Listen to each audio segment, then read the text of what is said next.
बिस्मिल्लाहिर्रहमानिर्रहीम। अस्सलाम वालेकुम। आज की इस वीडियो में हम बात करेंगे सदका करने की।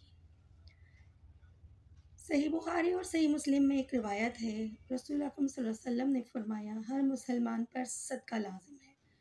लोगों ने अर्ज़ किया कि अगर किसी आदमी के पास सदका करने के लिए कुछ ना हो तो वो क्या करे।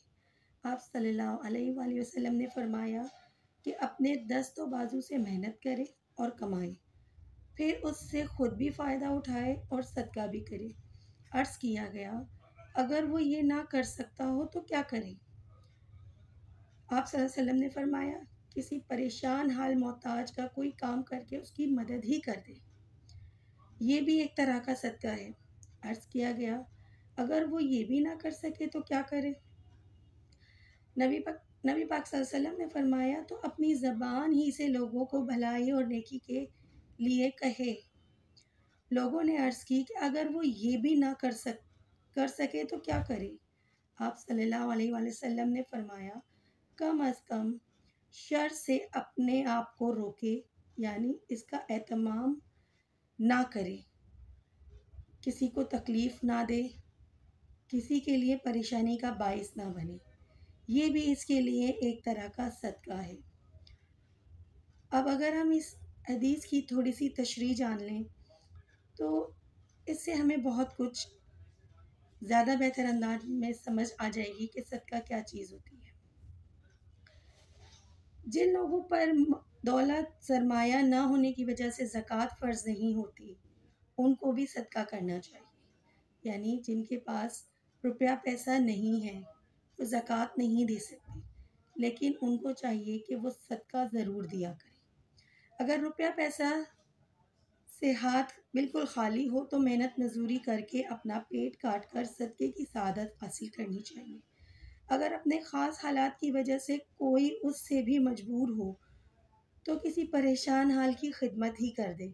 हाथ पाँव से किसी का काम ना कर सके तो ज़बान से ही खिदमत कर दे। हदीस की रूह से इसका ख़ास पैगाम यही है कि हर मुसलमान, ख्वाह अमीर हो या गरीब, ताकतवर हो, तवाना हो या ज़ईफ़, इसके लिए लाजिम है कि वो सदका करे।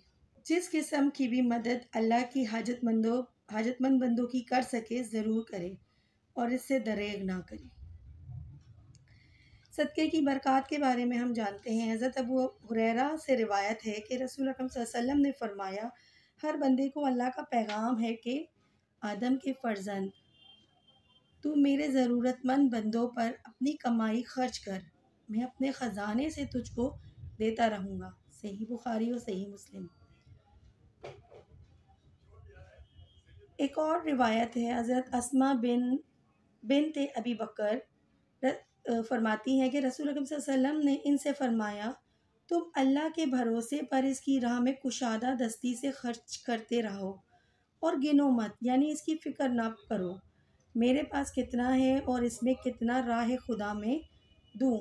अगर तुम इसकी राह में इस तरह हिसाब करके दोगे तो वो भी तुम्हें हिसाब करके ही देगा।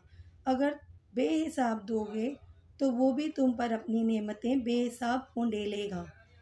और दौलत जोड़ जोड़ कर अपने पास ना रखो, वरना अल्लाह ताला भी तुम्हारे साथ यही मामला करेगा कि रहमत और बरकत के दरवाज़े तुम पर खुदा न खास्ता बंद हो जाएंगे। लिहाजा थोड़ा बहुत कुछ हो सके जिसकी तौफीक मिले, राह खुदा में कुशादा दस्ती से देते रहो। सही बुखारी और सही मुस्लिम। हज़रत अबू अमामा से रिवायत है कि रसूल अकरम सल्लल्लाहु अलैहि वसल्लम ने फरमाया, ए आदम के फ़र्जंद, अल्लाह की दी हुई दौलत जो अपनी ज़रूरत से फाजिल हो, उसका राह खुदा में सर्फ कर देना तुम्हारे लिए बेहतर है। इसका रोकना तुम्हारे लिए बुरा है। हाँ, गुजारे के बकदर रखने पर कोई मलामत नहीं, और सबसे पहले उन पर खर्च करो जिनकी तुम पर जिम्मेदारी हो। सही मुस्लिम। जो राह खुदा में खर्च कर दिया जाता है वही बाकी रहता है।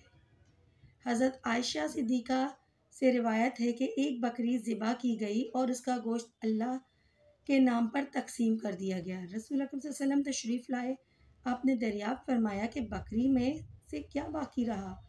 हज़रत आयशा ने अर्ज़ की, सिर्फ़ एक दस्त इसकी बाकी रही, बाकी सब ख़त्म हो गया। आप सल्लल्लाहु अलैहि वसल्लम ने फरमाया, इस दस्त के अलावा यानी जो अल्लाह के नाम पर तकसीम कर दिया गया, दरअसल वही सब बाकी है और काम आने वाला है, यानी आखिरत में इंशाअल्लाह ताला उसका अजर मिलेगा। अब तक के लिए इतना ही। अगली वीडियो तक अल्लाह हाफ़िज़।